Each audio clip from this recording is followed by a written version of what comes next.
76 ans ba léegi lan la phosphate du Sénégal jëriñ Sénégal défaillance administration su ma koy wax mooy Sénégal pour lan muy xaar ba 2020 di doog a créer société des mines wër leen adduna bi li ñuy wax le secteur extractif muy pétrole di gaz di mine amul dëkk boo xam ne tiré na ci koom-koom lu dul ne dafa am compagnie nationale forte bu ñu waxee pétrole Saudi Aramco ngay wax wala nga ne Qatar Gaz wala nga ne State Oil Norvège wala nga joxe exemple Petrobras ak feneen secteur extractif moo mel noo xam ni soo ko privatiser à outrance bàyyi ak ay investisseurs étrangers te état bi amul compagnie nationale bu forte mënul tirer dara Sénégal bàyyi ba 2020 novembre 2020 di doo ko créer société mais parce que ICS société nationale.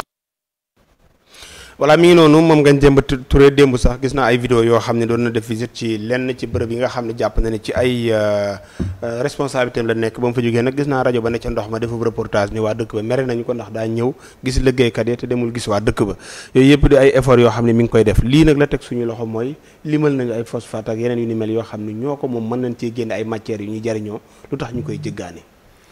waa am na solo moom maître Ngagne Demba Touré ñu ngi koy nuyu te di ko ñaanal jàmm. di ko ñaanal lii nga xam ne dénk nañ ko yàlla na ci am ndam lu nit musta am. te it mi ngi sa jëm ndax démb rek dem na fa ànd ak ñoom làmm ñu daaroo équipe ba mu war a àndal ñëpp dem saytu ji ko. ba mu demee def na directement sa société ba xool ko demaat ñibbi. loolu ñooñu doon wax mooy ñi nga xamante ni yëkkati woon nañ leen ñu yoreel leen jot a gisee ak ñoom tàgguwu leen ba muy ñëw. dafa ñëw léegi def directement si kii bi noppi daal di demaat. xaj na ñooña dañoo bëgg ñu fay leen lañ leen yoreel ñooñu fa yëkkati. mais it bu fekkee ne jëriñoo wuñ ko moom bu ñu ñëwee rek xam naa ne nañ teg acte yoo xamante ni jàpp nañu ni nañ ko mën a jëriñoo. ndax Sénégal nag li ñu fiy jëriñoo bëriwut. léeg-léeg dañ fiy bay gerte ba mu ñor ñu yóbbu ko bitim réew indiwaat ko doog ko jëriñoo. fast food bii dañ koy jël yóbbu ko bitim réew indiwaat ko doog koy jëriñoo. lu tax mooy amuñu ay matukaay yu ñu ko defaree. te fi mu ne nii fii ak mi ngi nekk si ñun duñ ko xam fi mu nekk ni sama yére bii bu ma ko ñawoon fii ñu jël ko yóbbu ko bitim réew bu ñëwaatee laa koy gën a jox wërool loolu complexe la ak ñàkki matukaay. xam nga ni nga defar dara Sénégal ba mu àgg ñu jël ko yóbbu ko ba bitim réew indiwaat ko nga doog koo xam nga mu ngi bësi lu bëree bëri fii dañ koy bay lu bëree bëri fii dañ ko may day dem ba bitim réew après ñu indiwaat ko ñu jariñoo ko. léegi nag ñoom ñoo war a def effort yoo xamante ni loolu duutu am. lépp luñ fi defati fii lañ koy defaree.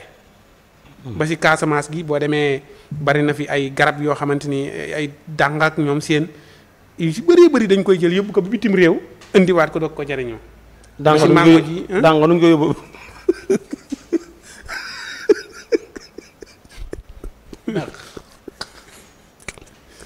parce que dàng nuñ ko yóbbu bitim réew indiwaat ko di ko jariñoo. Casamance maam. mango ji dégg nga mu doon ci mango ji de. dafa am loo xam ne dama ko làmb dajuma ko ma ngoy si dàng ji mais am na loo xam ne camion yaa ngi fay jëlee di ko indi fii di ko yóbbu bitim réew di ko importer damaa xamatut lu mu doonati. waaw damaa làmb dajuma ko ma jàpp si dàng ji rek benn la boobaa kii seetaan dana ni nangam la bëgg a wax waaw xam ne loolu am na dañ koy jël di ko yóbbu bitim réew di ko indiwaat pour mën ko jariñoo kon nag ñoom ñi nga xam ne ay autorité lañ nañu taxaw temm si bu ñu ko yóbbu bitim réew dañ ko fay defaree dong ñu defaree ko fii jariñoo ko mu gën a yomb si ñun joxe hélas. joxe hélas. voilà xam naa waa rési bu ñu bàyyi xel ñoom seen kit bi sama diggante ñoom xaw naa faible donte ni ñu ngi may bëgg a jot après nga xoolaat foofu bu baax léegi Assane. bala ma dem ci saa. Modou pour li ngay wax dégguma ko dégg nga xam naa après nga xoolaat foofu ba xam léegi tudd na ay signature. est-ce que du tamit am na ci loo xam ni ngañ comme gars yi ñu ngi diaboliser partout. est-ce que am na ci lool bu fekkee ne ci bànqaasam mën nañu wax ni lam fi defagun signature yi mu tudd dafa bëgg a wax ni kat ñi fi nekk depuis 1900 et quelque lim na ko ñoo fi bàyyi ay signature yu mel noonu est-ce que cuune ak yan jox ak ñooñu loolu moo tax ab liggéeyam du mën a door.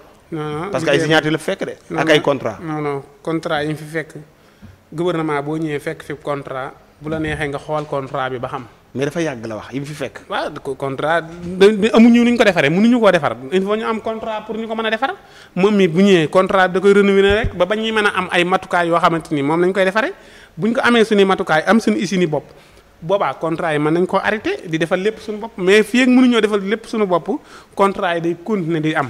day continuer di dem. loolu moom wax dëgg yàlla du loo xamante ni événement la daal contrat yi day continuer di dem ndax mënuñu koo defar comme que mënuñu koo defar nag ñi ko mën a defar rek la ñuy signer contrat jox liñ ko ñu dem defari ko indilaat ñu ko. waaw. mi ngi noonu njóogu